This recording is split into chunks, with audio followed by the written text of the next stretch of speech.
Hello, everybody. Thanks for joining my first ever live broadcast or live stream, whatever you want to call it. Um, so, thanks for coming. It's kind of a crazy time right now with COVID going on. We're all quarantined.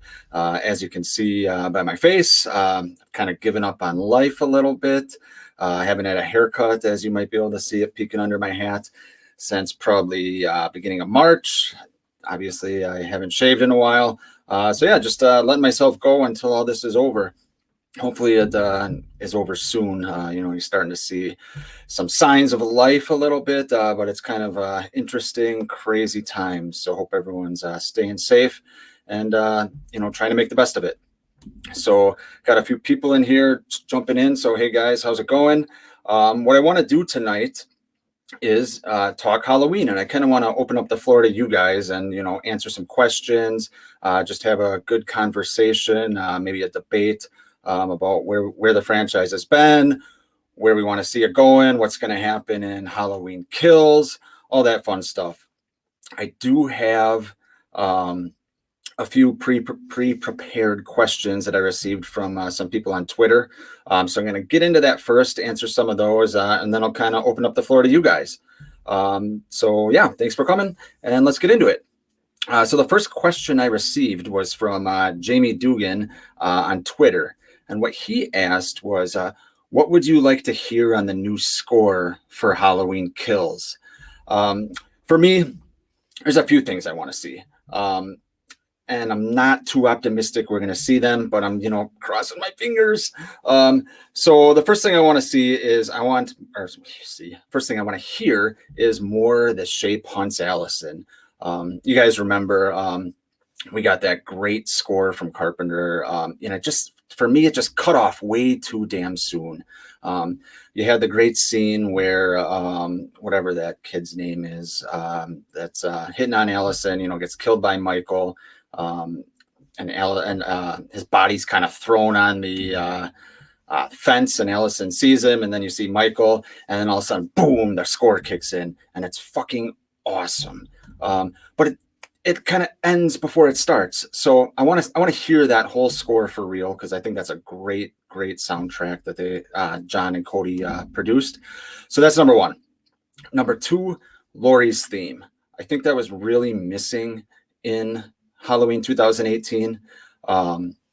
So we got it obviously in Halloween 78. Maybe a little bit tweaked a little bit in Halloween 2 in 1981. Halloween H2O, they gave a little tease of it, which was nice. I have a lot of issues with H2O, but it was nice to hear that. But you figure with all the callbacks that they had in Halloween 2018, it was just kind of a travesty that we didn't hear Laurie's theme. So I'd like to hear that, even just a little bit of it, at one point, just play it, and it'll kind of be like, oh. So that's the other thing I want to hear. And then the final thing I want to hear is a little bit of a callback to Halloween 2, 1981, and the score in that movie. I am a huge fan of the score of Halloween 2. I listen to it all the time on Pandora. It's just awesome. Obviously it's not as great as the original, but for me, it's more kind of re-listenable, we'll say. Like I said, I listen to it all the time. I love kind of that they have the 80s synth in there. And I figure since they're going back to Haddonfield Memorial Hospital, why not, add a little bit of the score? So that's the first question. And then I have another question on Twitter. I got a few of them. We'll just get into those, and then I'll answer some of your guys' questions. So the next question is from Sarah, and she asked, what would you say to someone who has only seen the first one? What would you say to someone who has only seen the first one about the rest of the series? Well, what I'd say is you're lucky. No, but seriously, check out the rest of the series. Be prepared for a bumpy ride and a fucked up timeline. Anyone that's a fan of this series, like all of us are, we take the good with the bad. Halloween 5, Halloween Resurrection. You got to take the good with the bad. There's a lot of movies in this franchise that are shit, like the ones I just kind of mentioned. And even the ones that are shit and some of the ones that are just okay, there's always moments in there that make it worth your while. I'm certainly not going to end this stream and pop in Halloween 5. But I can appreciate a couple moments, maybe. But just prepare for a bumpy ride. So tune in, especially if you're gonna choose one. If you're gonna choose one movie, watch Halloween 2, 1981. That's kind of what got me hooked on the series when I was a little kid. So yeah. The other question I had is the next questions are kind of anonymous questions, but they are, what have the later sequels been missing? For me, this is the easiest question I've ever heard. Dr. Loomis.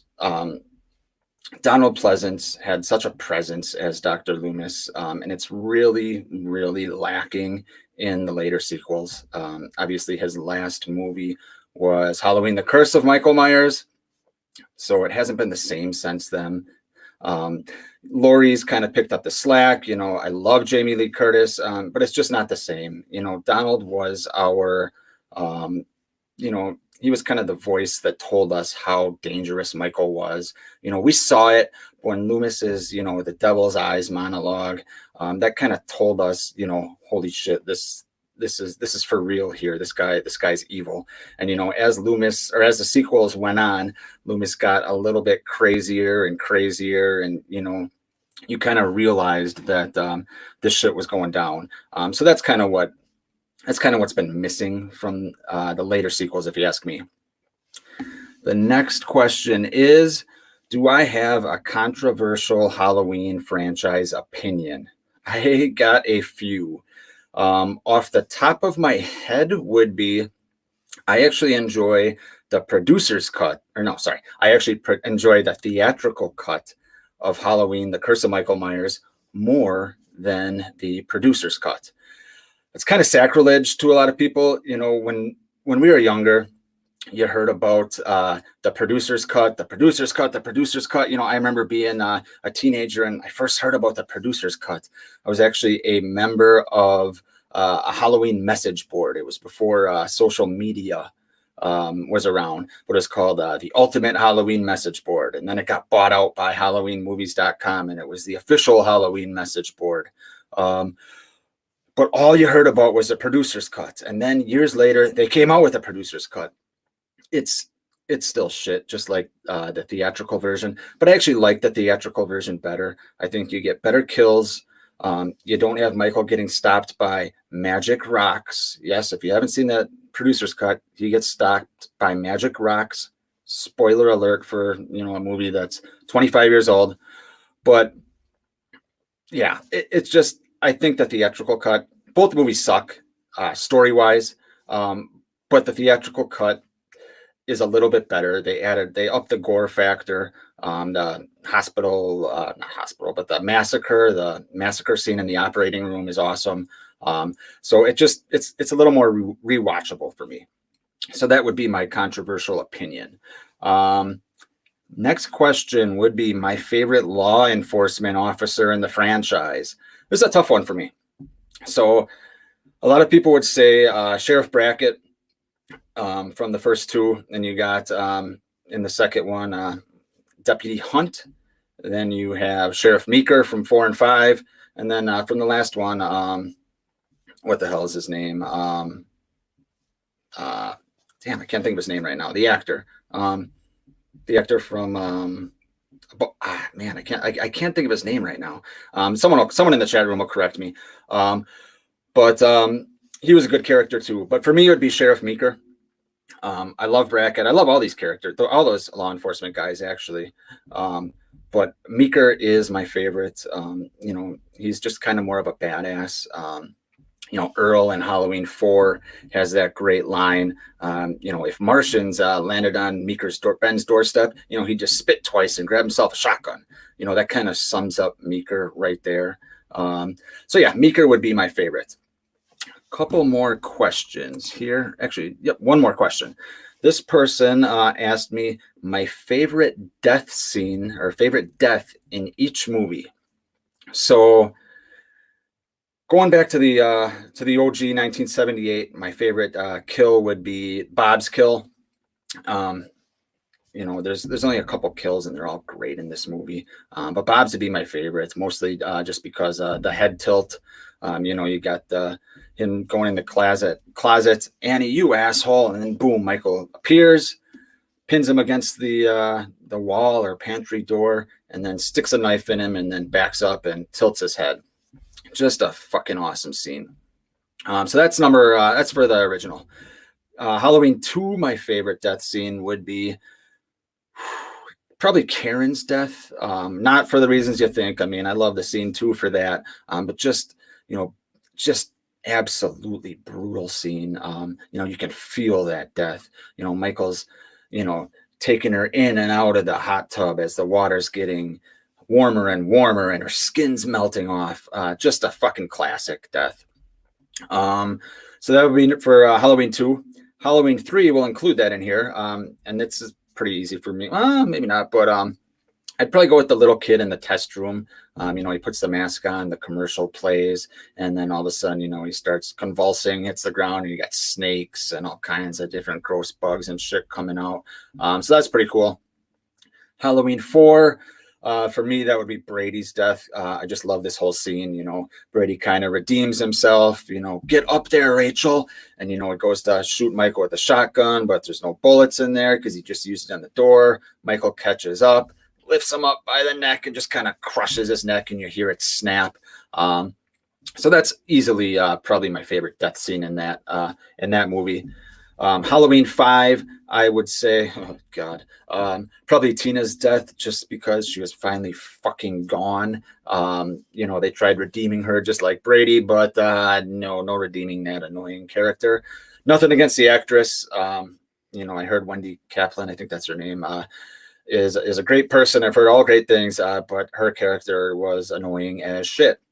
So my favorite death scene in Halloween 5 would be her finally getting rid of her character. Halloween 6, I kind of already mentioned, the operating room massacre. Awesome scene. You see Michael kind of grab the big, it's almost like a machete. It's almost like something that Jason would use. And then you just kind of see Paul Rudd, Tommy looking in there, and it's all smoky, and then boom, doctor hits the glass and blood squirting down, and then Michael with the kind of chase through the hallways. So just that whole scene is easily my favorite kills from that franchise. Halloween H2O, I will say Will, I think that's his name, Laurie's boyfriend. He accidentally shoots LL Cool J in the head. Somehow survived. It must have just grazed him. He's just kind of standing there and he's like, I thought it was. And then Michael pops up from behind, lifts him up, kind of in an homage to Halloween 2, 1981. So I really like that death in there. I don't really hear that death scene talked about enough, I think. But I really enjoyed that. Halloween 8, most people, Resurrection, I should say, most people say that it is the blonde chick that gets decapitated on top of the stairs. I actually am not a fan of this death. I just don't think it is realistic.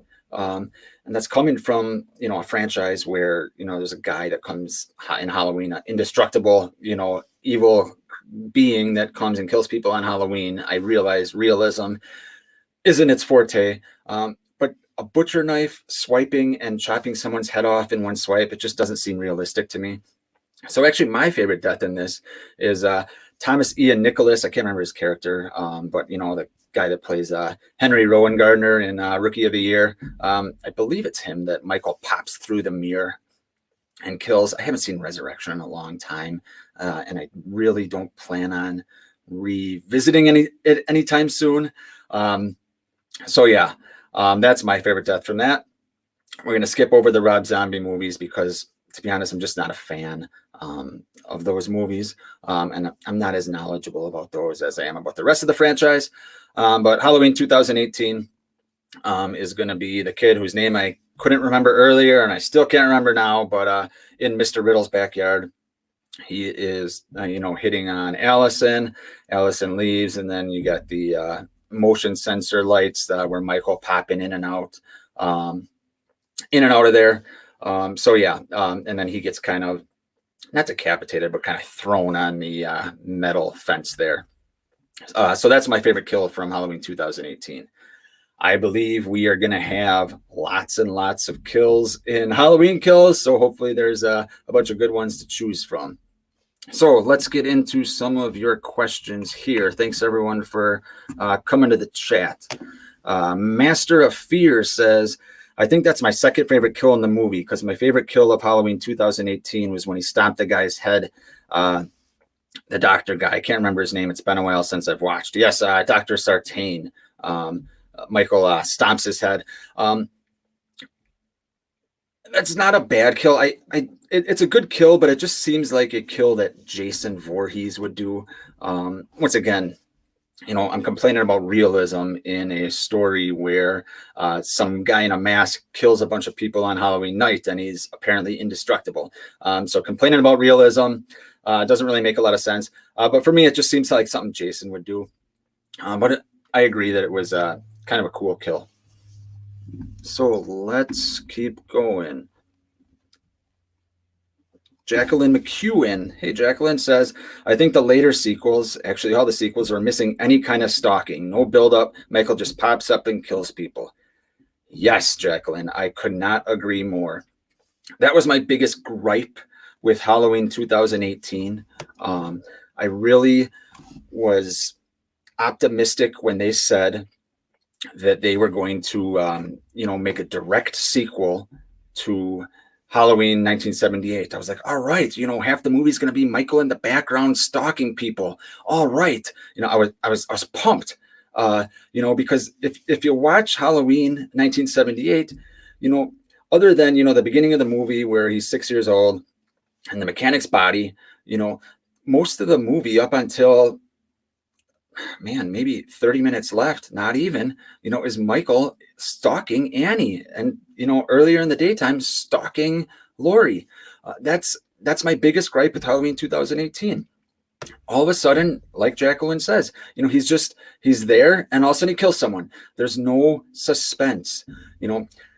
Some of the scariest moments, especially when I was a kid, the scariest moments of Halloween 1978 for me were, when Annie is babysitting, she's in the kitchen, she's on the phone, talking to Laurie, talking to Paul, and, and Michael's in the background. And then, she walks away a little bit and all of a sudden he's gone. Or, you see her in the laundry room and, he's right outside the window stalking her. He's taking his time. So I agree, Jacqueline, that's one of the biggest gripes I've had, like I said, with Halloween 2018 was that they need to show him stalking. Will they in Halloween Kills? I would highly, highly doubt it. Because why would they? Halloween 2018 was a financial success.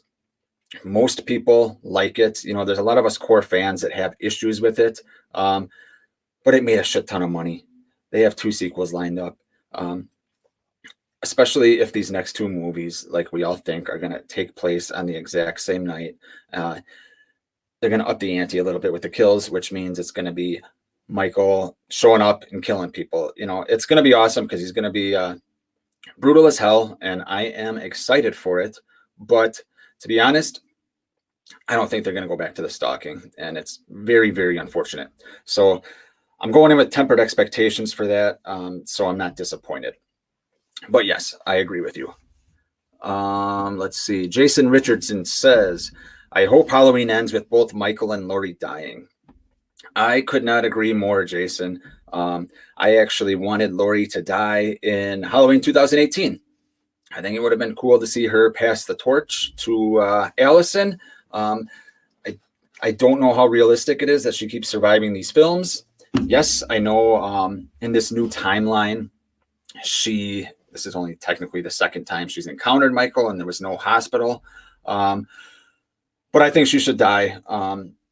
I actually think in Halloween Ends, they will kill her off, whether it's the sacrifice to save Allison or whatever it is. I don't think they're going to do it in Kills because they want Jamie Lee Curtis's name in the box office. And I really don't think they have the balls to do that. But in this new trilogy, they're planning on hopefully ending it, having a definitive ending. So I think they're going to for sure kill Laurie off. We'll see what happens with Michael. The problem is, how do you kill Michael in Halloween Ends? I feel like everything's been done before.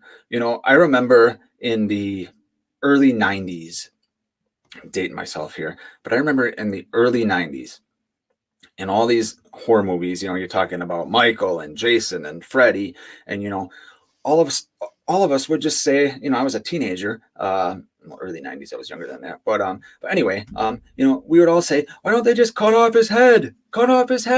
Well, then I remember being at the theater in H2O, and she cut off his fucking head. I was like, that's it? Wow, crazy. They actually did it. And I even remember after that saying, well, there's no coming back from that. Well, boy, egg on my face, because they found a way. A dumb fucking way, but they found a way. So the question I'm asking is, how would they kill Michael to make it definitive? He's been burned numerous times.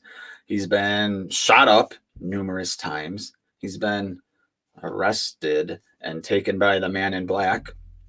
Everything you can think of. He's been beaten by a pipe with Paul Rudd. He's been stopped with magic stones. He's been electrocuted and karate kicked by Busta Rhymes. Everything. They've done everything possible. So what can they do to make it definitive in Halloween Ends? That's a great question. Hopefully they can come up with something creative. So that's a good question. We'll have to think about that a little bit. Let's go. John Bruce says, hey, Nick, what Halloween 6 would have been like if Quentin Tarantino was given the job to write it? Great question. For those of you that don't know, I don't know the specifics on this, but John's right. Quentin Tarantino, they were either trying to get him to write and direct it, or he was interested in writing and directing it. This was kind of a time when the slasher craze was just absolutely dead. You had Jason Goes to Hell, not a fan favorite. You had Freddy's Dead, in my opinion, the worst horror movie ever created. And then you had Halloween 5. So all the big three slashers just were coming off just shit movies. And Quentin Tarantino was the hot name at that time. He wasn't as big as he was now, but he had come off like Reservoir Dogs, and he was just the hot name. And like I said, I can't remember if he was interested in directing or they were trying to get him to direct it. I'm pretty sure he was interested, but it would have been very, very interesting to see what he would have come up with. I wonder if anyone's ever had an article where they came out with any ideas that he might have had, or where it would have went, because it would have been very interesting. I can say with pretty much certainty that it would have been way better than what we got. So yeah, John, that's a great question. Let's see. Jamie says, some people said that the ending of Halloween 2018 was a bit much, but I actually think it was pretty cool. And the music as the final scene plays out is awesome. I agree with you with the music. I did like the final music playing there. The ending of Halloween 2018 was a bit much. I wonder what people mean by that. The whole trap thing, wasn't a huge fan of it.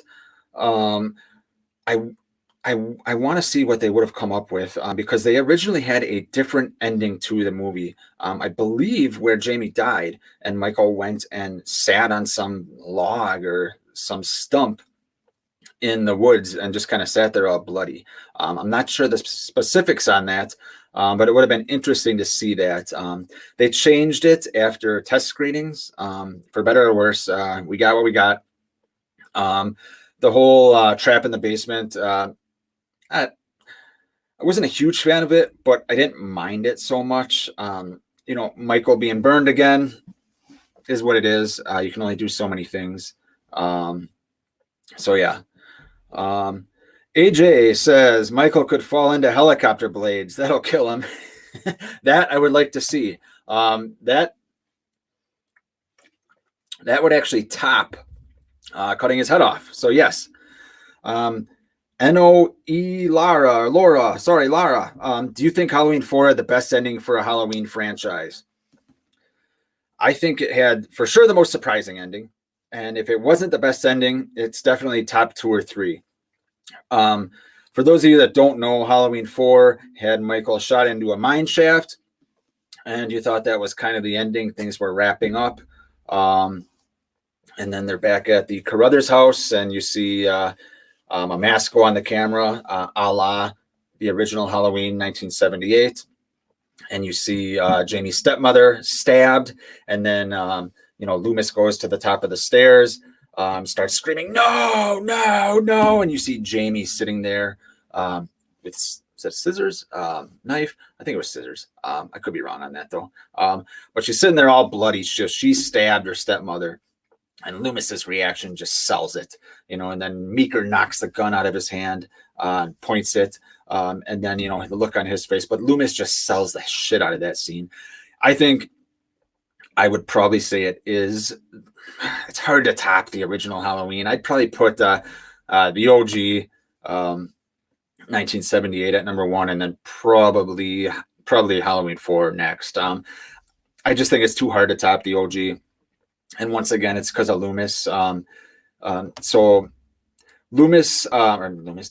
Pleasence, played that scene perfectly. He actually told Carpenter, I can look over the balcony, see Michael's gone, and I can play this 2 ways. I could be shocked, or I can kind of look over the balcony and say, I knew this was going to happen. And he went with the latter. And it was the right choice, because he had been talking the whole time about, this isn't a man, this is evil. He is evil. It is evil, I should say. So it's the right choice to fit his character. And then, the breathing and going to all the places Michael had been in the houses, they were just awesome. So that would probably be number 1 for me. But Halloween 4 is definitely 100% number 2. John Bruce, Tarantino was going to take Michael on the road with The Man in Black. Oh, God. Because it's Tarantino, I would probably give him the benefit of the doubt. But that doesn't sound too good either to me. But like I said, would it be better than what we got? Probably. Who knows where they would have went with that. But yeah, thanks, John. That's good. I'm gonna have to look into that a little bit.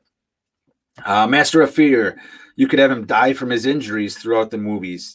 Getting injuries from Halloween 2018 and kills, and he just has so many injuries. That'd be different. He just they just start taking a toll on him. Obviously, he had a couple fingers shot off last movie. From the first one, he obviously has injury in his neck from getting stabbed, his neck from the knitting needle in the neck. He had the clothes hanger in the eye. So, those were 40 years ago, but he still obviously has scars from there. He's burned in Halloween 2018. That would be at least an intriguing idea. Let's see what else we got here. Jason Richardson says Halloween 3 was a decent movie, but compared to Halloween 1 and 2, it wasn't as good. Plus, it didn't have Michael. That is true, because Sarah was asking too, how do they have a Halloween without Michael? Well, Halloween, after Halloween 2, Carpenter wanted to end the series. So they created an anthology, and it was very underrated forever, and now it's kind of finally gotten its due. I'm actually a big fan of Halloween 3. I was one of those people when I was younger, I was a naive kid. I was like, why would I ever watch this movie? It doesn't have Michael Myers, why would I ever do that? It's Michael. But Halloween 3 is a good little movie. It's just got a creepy feel to it. The Halloween vibe, the seasonal vibe is just awesome. I think it's finally getting its due, or it's gotten its due now after so many years. And it's a movie I watch every Halloween now just because it just feels like the Halloween season. NOE Lara says, how about Halloween kills or ends brings Llama's grandson or son into the movie? Maybe Laurie's. So how about Halloween kills or ends brings Laurie's grandson or son into the movie? Yeah, that's an option. There's so many characters in so many characters coming back in this movie. You got Tommy Doyle, Lindsay Wallace, Sheriff Brackett, Marion Chambers, Lonnie Lamb. There's so many characters coming back that it just brings about a lot of possibilities. I've made a few videos in the past where I've kind of ranked who's the most important, who I'm most excited about. I'm excited to see Tommy Doyle again. I think Anthony Michael Hall, although I wouldn't have cast him, I would have chosen no name because I think it might be a little bit distracting to see him because I'm going to look the whole time and be like, hey, that's Anthony Michael Hall. But I believe that he is a grown-up Tommy Doyle, which is cool. So I'm excited to see where his character goes because, he was the one that kind of told Laurie about the boogeyman. He is the one that saw Michael standing across the street. So it's going to be interesting to see how fucked up he is. Same with Lindsay Wallace. She was a big horror movie fan in the original. Remember, she was watching The Thing from Another World, which Carpenter ended up remaking in the awesome movie The Thing. If you haven't seen that, go check it out. Not the remake from 2011. Go with the original, or not the original. Go with the remake from, what year was that? 82, I think. So yeah, go with that. Just awesome movie. Best practical effects you'll ever see. So yeah. Let's go. Jason Richardson, do you think Halloween will be over after Halloween ends? No, I don't. Because money. I think it will take a hiatus, but I think whether it's 5 years from now, 10 years from now, they will come calling and they will remake it for better or worse. Or maybe they'll come up with a TV series. Me personally, I think it should be over. Just end it, especially if these next two movies are good. End it on a high note, but they won't. It's Hollywood, show business. They're producing these movies for just pennies. I can't remember exactly what it is, but low millions of dollars, and they're making hundreds of millions. That just screams dollar signs, and the studios, they will eat that up. So no, I don't think it'll end, but I think it should. But I think it'll probably go on a little bit of a hiatus until they come back with a movie or TV series. John Bruce, are you sure about Loomis not being surprised at the end of Halloween, Nick? He looked kind of surprised.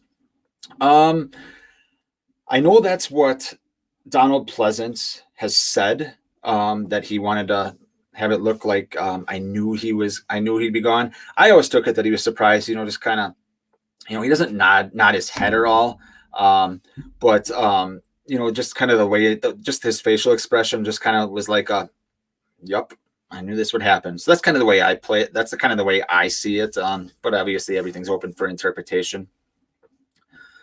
Jason Richardson, I wish the Jason franchise would get out of the courts so we can finally have that crossover. Yeah, Friday the 13th. Hopefully we'll get some news on that in the next month. We'll see about a crossover. I don't think they'll ever go there. It's kind of been done before, but who knows? Like I said, after Halloween ends, who knows where they'll go. I'm not a fan of crossover movies myself, although I did see Freddy vs. Jason, obviously, and I enjoyed it for what it was. For me, it's kind of like a horror movie or a horror comic book movie. And it was fun as hell to watch, even though, it wasn't scary or anything like that. It's kind of, I guess you could say, a love letter to the fans. But yeah, Friday the 13th has been in courts for a while now. It's unfortunate too, because I feel like we could have gotten a lot of good Jason movies lately, especially with Halloween kind of I don't want to say reopening the big 3 box here. But Halloween is kind of proven now, that us fans, we're just craving for movies like this. We love these franchises. And, if Friday the 13th, if they can get out of the courts, they can make some movies and make a lot of money and make a lot of Jason fans happy. Master of Fear. I love John Carpenter's The Thing. It's my favorite horror movie. Can't argue there, man. Just awesome, awesome movie. How about Loomis's son comes into Halloween and kills and meets Alice? Or sorry, Loomis's son kills Allison. How about Loomis's son comes into Halloween, kills and meets Allison? Yeah, we don't know if Loomis has had any children. I believe, I can't remember the name, but I believe there's a fan film that came out recently where they had Loomis's son in there, and I heard it was pretty decent. I apologize, I can't think of the name of that. I don't think it was Inferno. I think it was something else. Correct me if I'm wrong. But yeah, that'd be interesting. We certainly know nothing about Loomis's family life. Maybe Marion Chambers will let us into a little bit into Loomis's life. But yeah, that would be interesting if he had some family that kind of took the mantle. Let's go. Captain Brandon Horror Lover. A Haddonfield television series. I could see that, but they need to end it, though. We've already had several timelines in the franchise. It's time to make the next one, or sorry, time to make the next time final. Could not agree more, Brandon. Boy, one thing you can't say about Friday the 13th and A Nightmare on Elm Street, at least their timelines are real. Halloween's timelines are so jacked up. You know, you've seen these things on social media where it's got choose your own adventure or something like that, and you got 5 different ways you can watch the Halloween series. It's kind of pathetic that a series that started out with so much potential and has so many just great moments in there, they just keep rebooting the damn franchise. And as far as this new reboot goes, with all the issues I had with 2018, it's not a bad horror movie by any means, but they get rid of the brother sister angle, which I don't have a problem with, but why get rid of that if you're just going to have Michael go after Laurie again? It just doesn't make sense to me. I feel like they had so much potential to have Michael, be the boogeyman who just randomly is infatuated with someone and kills again.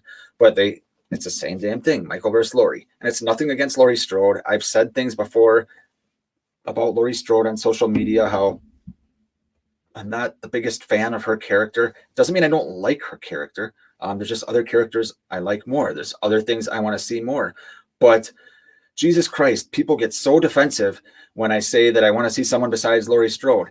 It's nothing against Jamie Lee Curtis, okay? It's nothing against the character. It's just we've seen this before.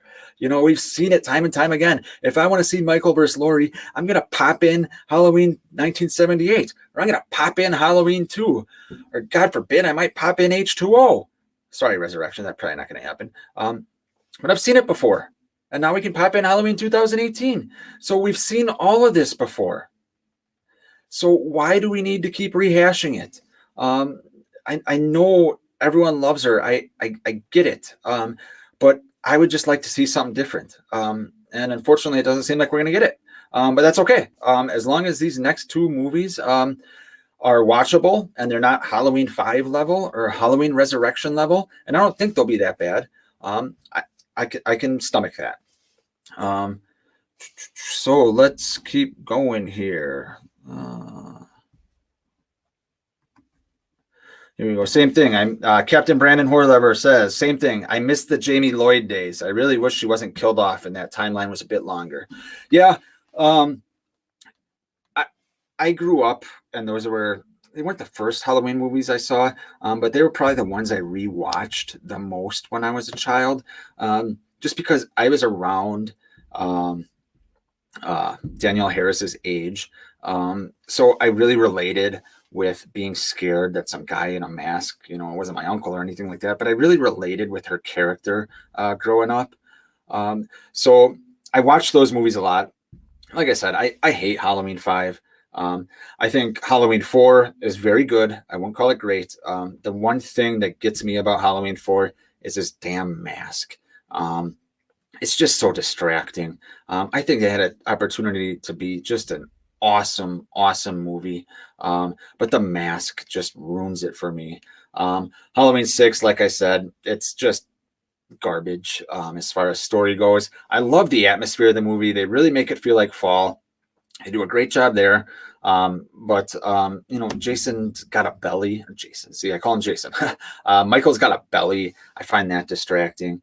Some of Paul Rudd's performance, some of it I like, some of it I'm so on, and some of it I'm just like god awful. So I could go either way, but I'd much rather watch Halloween 6 than Halloween 5. I'd much rather actually watch Halloween 6 than Halloween H2O, which I know is sacrilege to some people. But that's just how I feel. I just think it just feels like Halloween, where Halloween H2O doesn't feel like Halloween. So that's kind of where I'm at with the Thorn trilogy, as they say. Sarah says, there being no timeline, can I watch them out of order or just the few that are good? You can probably watch them out of order. Chat room, help me out here. But for sure, you've seen one, you said, but for sure watch Halloween 1 and Halloween 2 in order. Other than that, you'll want to watch 4 through 6 in order. There's so many different timelines. Like I said, you could watch Halloween 2, and then Halloween H2O and Resurrection. Don't watch Resurrection. You could watch Halloween and then Halloween 2018. You could watch just Halloween 4, 5, and 6. You could watch just Halloween 3. You could basically close your eyes, have all the movies lined up, put your finger on it, and just watch. That's how fucked up the Halloween timeline is. So it's kind of annoying. So let's see another question. ATGNAT podcast. Hey guys, how's it going?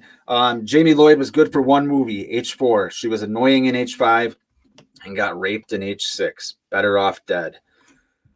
Yeah, I thought in H5, I don't know if I would go as far as calling her annoying, but what they did with the character pissed me off. They made her a mute who could communicate telepathically with Michael. Whoever decided that is an idiot. It's just dumb. I could see how she would be annoying. The whole rape scene in the producer's cut of H6 is just disrespectful to the character, disrespectful to the fans. God, I just don't know why they would even think that. I can't really argue with that, guys. Let's see. Captain Brandon Horlover says, hard to explain. I don't hate any of the films, but H5, H2O, and Resurrection are my least favorites. Yep, I can't argue with that. I hate to say I hate H5 and Resurrection. I just do. I actually might watch Resurrection before H5 just because H5, it's just like I like the feel of Halloween in the movie, but you got Tina, you got the clown cops.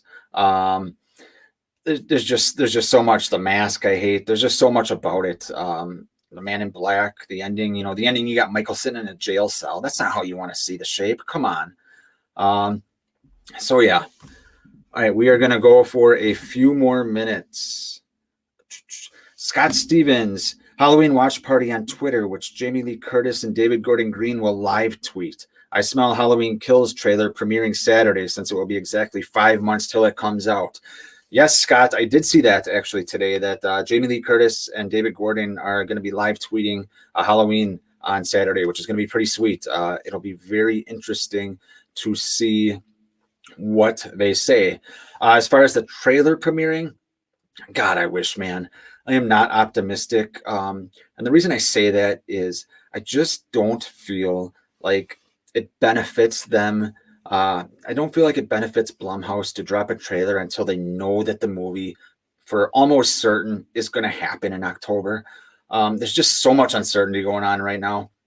And when they drop a trailer, they're not dropping it for me or you or anyone else that watches channels like this. We're going to see the movie no matter what. They are dropping it to build excitement for the average movie-going or movie lover or average horror fan that might not be obsessed with Halloween like we are.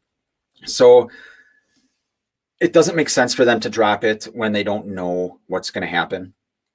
I really want to see it. I really hope they do, and I hope I'm wrong. I just don't see it happening. I think maybe best case we could get a poster. So maybe we can cross our fingers for that. Let's go here. Jason Richardson, I'm not optimistic that Halloween Kills will come out this year. Well, I am not either. I'm not unoptimistic, if that's a word. I'm probably 50-50. And I think it's really going to depend on the rest of this month. You see some states are slowly starting to open up. They're slowly starting to have, 25% capacity at restaurants or, 50% capacity here. So our movie theaters next, drive-ins are starting to reopen. So I'm about 50-50. And like I said, I think it's going to depend on what happens this month. We'll see where it goes. Let's see here. Captain Brandon Horror Lover says, I also have the long out of print soundtrack CDs from Alan Howarth. H5 is one of my least favorite soundtracks. It's too modern, late 80s, and it oddly dates it and makes it look rock oriented. Yeah, I can totally see that, Brandon. I feel like in some ways they're all dated, but the late 80s seems to kind of date itself a little more. I feel like I can put in Halloween 2 and, I get excited about the synthesizer in there, but the late 80s combined with the shit movie. And yeah, I'm not a huge fan of rock music in horror movies. There are some exceptions like Alice Cooper song, Man Behind the Mask. I love that song. But I like more of like a score to a movie instead of rock music. But sometimes it also works well in certain movies, just not in a Halloween movie. All right, guys, we're gonna go for about 5 or 10 more minutes here. John Bruce says they say Christopher Nolan's new movie is coming out in July. Gives me hope for Halloween Kills. Oh, I didn't know that. Surprised that they haven't pushed that yet. But yeah, that's definitely hopeful. AJ says, so sad these movies are not made for us, even though us hardcore fans are what keeps the franchise going. Yes, that is very sad. Sometimes I wish that they would listen to us, some of us hardcore fans, and sometimes I don't. I get it. But yeah, they're like, you're exactly right there. They're not making it for us. They're making it to make money, and we're the ones that are going to see it no matter what. I can sit here and I can bitch about the Halloween franchise all day long. Yet I'm still going to see a new movie every time it comes out. I'm still going to be excited. So I'm part of the problem. I totally get that. Me bitching about it, yet still seeing it, is not solving the problem. It's probably making it worse. But yeah. The Horror Hack says, got to go, but hey, congrats again on the recent 1K subs, Nick. Keep it up, man. Hey, thanks, man. Really, really appreciate it. Thanks for stopping by. Let's get a couple more questions here. Captain Brandon Horror Lover says, oh, those comic relief Keystone Cops. Holy shit. Fuck the dolts that thought that side story up. Oh God, I know. Why have that clown music with them? We're talking about H5, by the way. We know that they're idiots just by looking at them and seeing what they do. We don't need that. I'm not even going to try to replicate it here because I'll just embarrass myself. But we don't need that music to tell us that these guys are morons. We see that. It's like I'm watching, some sitcom from the 70s. Man, just ridiculous. It just makes no sense that they would have that. So yeah, I don't know what the hell they were thinking with that. All right, so we're gonna get one more question and then we're gonna wrap up.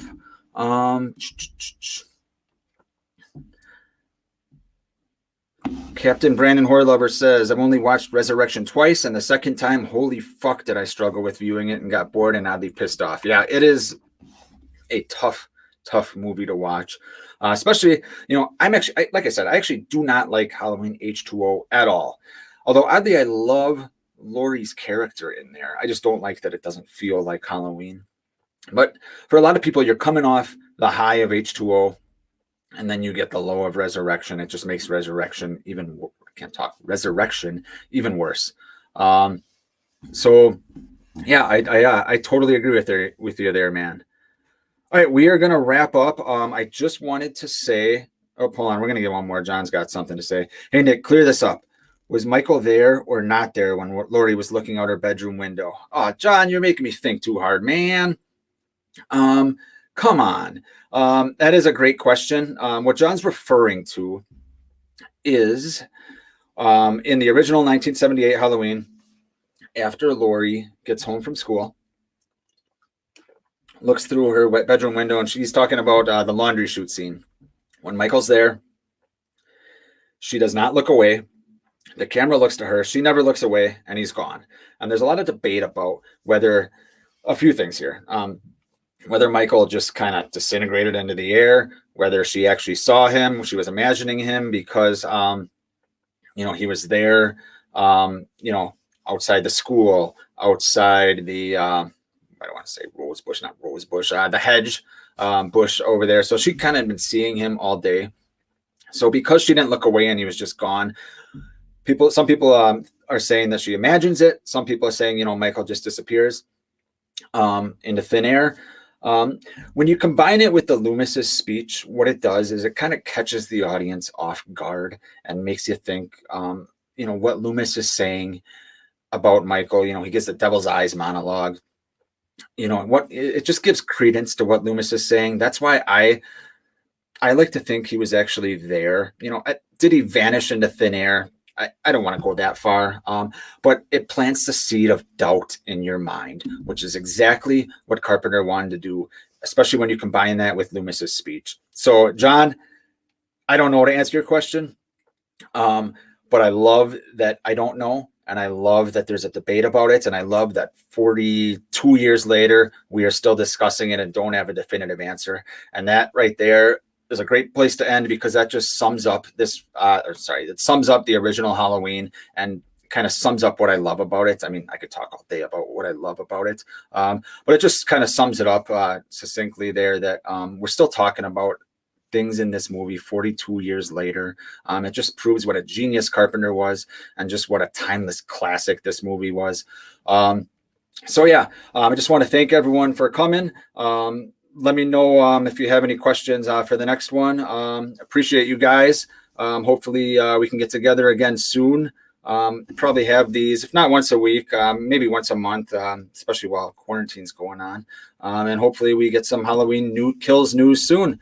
I will see you guys later. Thanks.